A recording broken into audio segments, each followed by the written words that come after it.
Not who can memorize it, not who can cite it, who can actually know the thing that's running underneath all the theology, underneath all the righteous language, underneath the posts of the arguments and the fire. The heart that is sick enough to deceive you about how sick it is. The scariest spiritual condition I know is the one where a person is genuinely, sincerely, passionately wrong and has enough scripture to defend it. Because the enemy doesn't need you to abandon the word. He just needs you to use it as armor instead of a mirror. He needs you facing outward when Yahuah is trying to get you to face inward. Tehillim Psalms 51 is the most brutally honest document in human history. And I've never read it without feeling the floor shift under me. David, the man after Yahuah's own heart, the king, the psalmist, the warrior, after everything fell apart, after the sin was exposed, after there was nowhere left to hide. He didn't write a defense. He didn't write a theological treatise on how his circumstances justified his choices. He wrote this: "Have mercy on me, O Elohim, according to your steadfast love. According to your abundant mercy, blot out my transgressions. Wash me thoroughly from my iniquity and cleanse me from my sin. For I know my transgressions, and my sin is ever before me." Tehillim Psalms 51:1-3. For I know my transgressions not, for I know your transgressions not. For I have cataloged the failures of this generation. My sin ever before me. That's the move, that's the one most of us, myself absolutely included, spend enormous spiritual energy avoiding.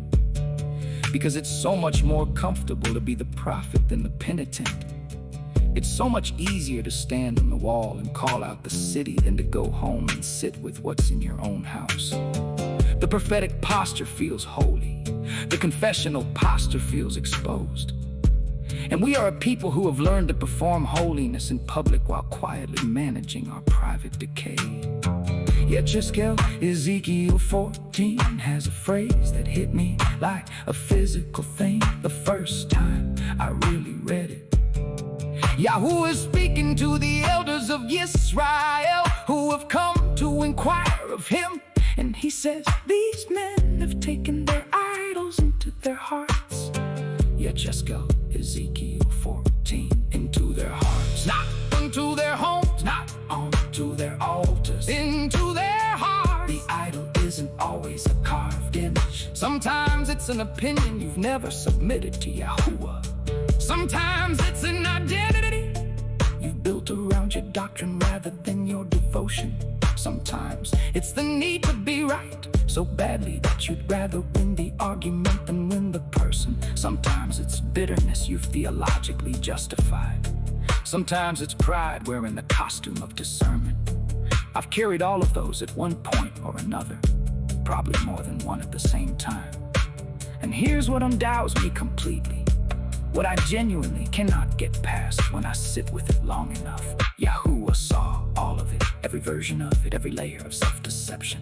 Every moment I called it righteous when it wasn't. Every time I preached grace and withheld it from the person standing right in front of me. Every time I spoke the name with my mouth while my actions said something entirely different. He saw it and he didn't leave. That's not a comfortable truth, that's a convicting one. Because grace says he loves you anyway, carry on.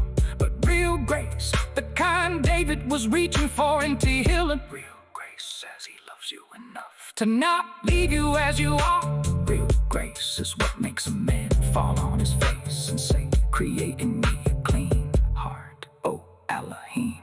Tehillim Psalms, not fix my circumstances, not vindicate me before my critics. Create in me a clean heart. That's the prayer society doesn't know how to pray, because nobody told them they needed one. But we know those of us who carry the Torah, who walk in the Shabbat, the Sabbath, who have been given more light, we know. And that means we carry more responsibility, not less. Yahuah said, Jesus said it plainly. Everyone to whom much was given, of him much will be required.